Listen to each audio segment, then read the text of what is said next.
একটা কথা বলি, সেটা হচ্ছে যে আজকে এত মানুষ যে মাঠে রয়েছেন, এনারা কেউ বিকেল 5টা কেউ সন্ধ্যে 6টা থেকে এখানে এসে বসে আছেন শুধু তোমাকে দেখার জন্য। তাই সকলের একটা রিকোয়েস্ট যে পাখি যেন আমাদের সঙ্গে একটু কাছাকাছি এসে দেখা করে। এদিক থেকে শুরু করি, প্লিজ চলে এসো। এদিকে আমাদের সম্মানীয় দর্শক বন্ধুরা রয়েছেন, আপনাদের সঙ্গে পাখি চাইলে একটু হাততালি হোক। তোমরা সম্মানীয় দর্শক, আমি থ্যাংক ইউ সো মাচ তোমরা যে এসেছো আমার জন্য।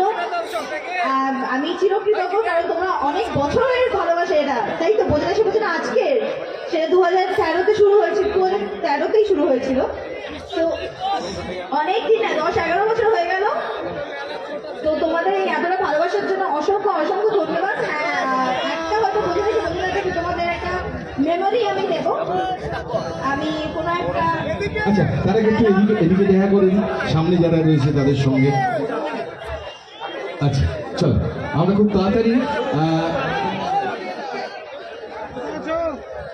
হ্যাঁ একদম একদম পাক্কা পাক্কা পাক্কা পাক্কা।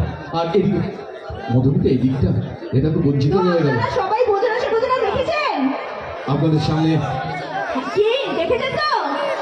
পাখি তো? তারপর কুসুমতলা দেখেছো তোমরা সবাই? হ্যাঁ? কিংবা চিনি সূর্য তোমরা এতটা ভালোবাসা যখন দিয়েছো, তোমরা অরণ্যকে মনে আছে তো? অরণ্যকে কি করে অবশ্যই, অবশ্যই অরণ্যকে কি করে ভুলবে? তো তোমার মনে আছে, তোমাদের মনে আছে যে কি পাখি কে কিভাবে অরণ্য থেকে থেকে ধাক্কা মেরে ফেলে দিত, কখনো হয়তো রেগে গেল তখন ছুঁড়ে ফেলে দিল, বা এরকম করতো, সিঁদুর মুখে ছিটিয়ে দিল, তো সারাক্ষণ পাখিকে কিছু না কিছু একটা করে বিরক্ত করতেই থাকতো, বা রেগে গেলে বড্ডা বড্ডা করতো। কি মনে আছে সেটা? তো আমিও মানে পাখির চরিত্র করতে করতে ফেড আপ হয়ে গেছিলাম যে এ তো সারাক্ষণ এরকমই করে যাচ্ছে, মানে সিনেতেও শুধু আমাকে অপমানই অপমান আছে। তো একদিন একটা সিন আসে, সেই সিনটা ছিল স্লিপ থেকে পাখিকে ধাক্কা মেরে অরণ্য ফেলে দেয়, রেগে হয়ে গিয়েছিল। তো পাখিকে ধাক্কা মেরে ফেলে দেয় আর পাখি ভীষণ রেগে যায়। পাখি মাটি থেকে ওঠে, স্লিপ থেকে যখন পড়ে যায়, তারপর উঠে গিয়েও বলে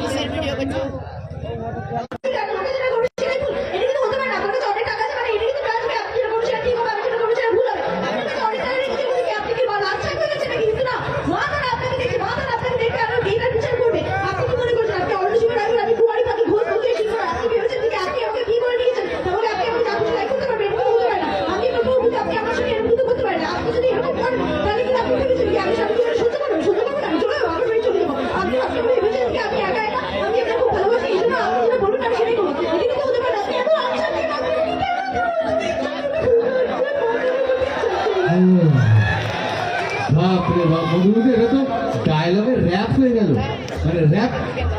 পাখি এরকম ভাবেই কথা বলতো। হ্যাঁ, fantastic।